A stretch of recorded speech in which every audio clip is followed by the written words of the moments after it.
Hi guys, good morning and welcome to your own channel. That's all for you. Today I'm going to start a new chapter, that is active and passive voice. Again, in my comment box, there was one student or maybe a person has written or urged for that कि ma'am active passive पे बनाइए. So देखते हैं आखिर है क्या. ऐसे तो हम लोग सब कुछ जानते ही हैं, बस शुरू से ही पढ़ के आए, लेकिन जो लोग नहीं जानते उन लोगों के लिए भी एक इम्पॉर्टेंट चीज़ है. एक्टिव एंड पैसिव वॉइस, ये सब का जो चीज़ है, ये पता है कहाँ से इसकी ओरिजिनलिटी है? That is verb.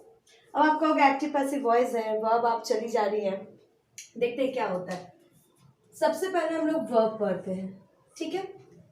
वर्ब में 2 पार्ट्स होते हैं. वर्ब हम लोग जानते हैं एक्शन वर्ब, ठीक है, action verb. Okay,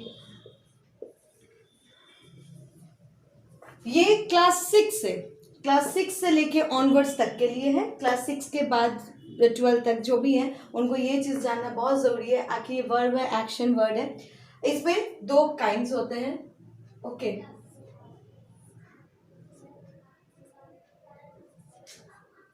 transitive and intransitive. ठीक है, transitive verb and intransitive verb. अब ट्रांजिटिव और इंट्रांजिटिव क्या है? देखो, ट्रांजिटिव में 1 और more than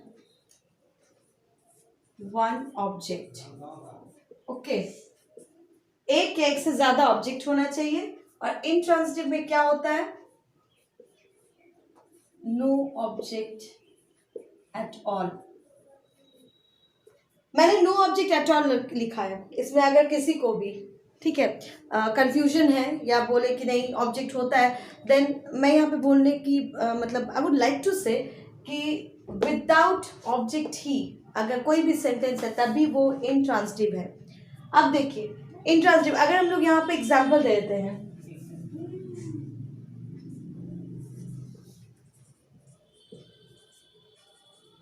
Ravi writes a poem. Ravi हमारा क्या है? सब्जेक्ट है. राइट्स हमारा क्या है? वर्ब है. और पोएम हमारा क्या है? ऑब्जेक्ट है.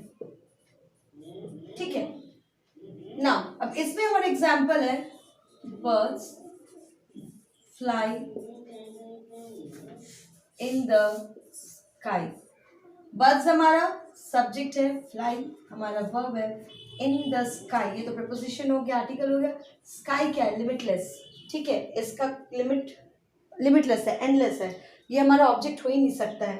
पोएम वो लिमिट था इसमें, इसलिए ये ऑब्जेक्ट हुआ. अब देखिए, अब एक्टिव और पैसिव कैसे होता है वो देखिए. Ravi writes a poem, subject है हमारा, यहाँ पे हमारा वर्ब है, यहाँ पे हमारा ऑब्जेक्ट है. जब हम इसको लिखेंगे, a poem is written by Ravi. I have used another pen. A poem is written by Ravi. ठीक है, ऐसे हम लोग क्या करते हैं? Active and passive voice. Voice का मतलब क्या होता है? हम लोग इसको वाच्य बोलते हैं. ठीक है, जैसे कर्ता ने कर्म को, ये सब होता है ना वाच्य. तो a poem is written by Ravi, इसका हम लोग ठीक क्या कर दिए? रवि ने कविता लिखी. एक कविता रवि के द्वारा लिखी गई. जब के द्वारा हो जाता है ट्रांजिटिव वर्ब या एक्टिव वर्ब. एक्टिव में क्या हो जाता है?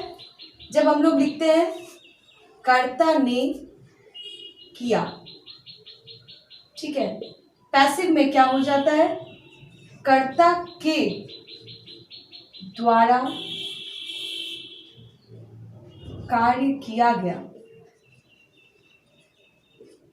ठीक है, डन बाय जब हम लोग यहाँ यूज करते हैं. और ये पैसिव वॉइस में क्या हो जाता है? वर्ड बाय यूज होता है. ठीक है, ये बाय यूज होता है. यहाँ मैंने लिख दिया पोएम इज रिटन बाय.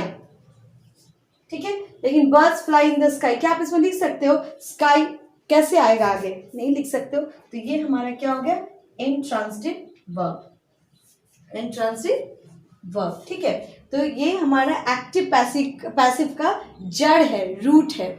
ठीक है, क्या है ये?